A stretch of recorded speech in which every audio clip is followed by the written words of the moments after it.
দক্ষিণবঙ্গের বিভিন্ন জায়গাতেই ভারী বৃষ্টির সম্ভাবনার কথা আগেই জানিয়ে দিয়েছিল আবহাওয়া দপ্তর। শনিবার থেকে আরও ভারী অর্থাৎ অতি ভারী বৃষ্টির সম্ভাবনা রয়েছে।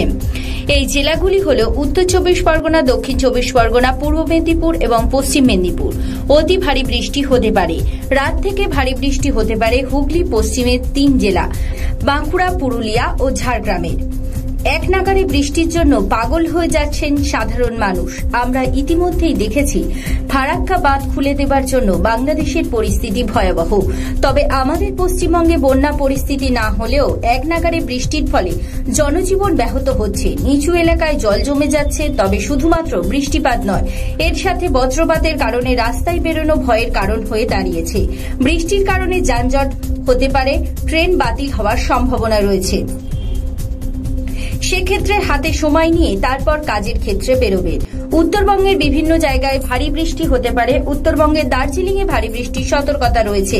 রাত থেকে ভারী বৃষ্টির সম্ভাবনা রয়েছে কালিম্পংয়ের বিভিন্ন জায়গাতেও। এই বর্ষা আসার শুরু থেকেই উত্তরবঙ্গ বিপর্যস্ত হচ্ছে। অতিরিক্ত বন্যার কবলে পড়ে চলতি সপ্তাহের প্রথম দিকেই দক্ষিণ বাংলাদেশ সংলগ্ন এলাকাতে যে নিম্নচাপ ঘূর্ণাবর্ত এবং মৌসুমী অক্ষরেখার প্রভাবে ভারী বৃষ্টি হয়েছিল, দক্ষিণবঙ্গে আবহাওয়ার পরিস্থিতির সামান্য উন্নতি হয়েছে। তবে জেলাগুলিতে বিক্ষিপ্তভাবে বৃষ্টির সম্ভাবনা জানিয়ে দিয়েছে হাওয়া অফিস। সপ্তাহান্তে ভারী বৃষ্টি হতে পারেও বলে জানানো হয়েছে। এই সপ্তাহের শেষে যারা উইকেন্ড ট্যুরের প্ল্যান করেছেন তারা কিন্তু অবশ্যই ক্যান্সেল করে দিন, কারণ কোনো রকম সামুদ্রিক জায়গায় যাওয়া একেবারেই উচিত হবে না এই সময়। পাহাড়ের পরিস্থিতিও ভীষণ খারাপ। কখনো কোথায় ধস নেবে, রাস্তা বন্ধ হয়ে যায় বা প্রাকৃতিক দুর্যোগ আসে, কেউ বলতে পারে না। ব্যুরো রিপোর্ট, জেলার বার্তা।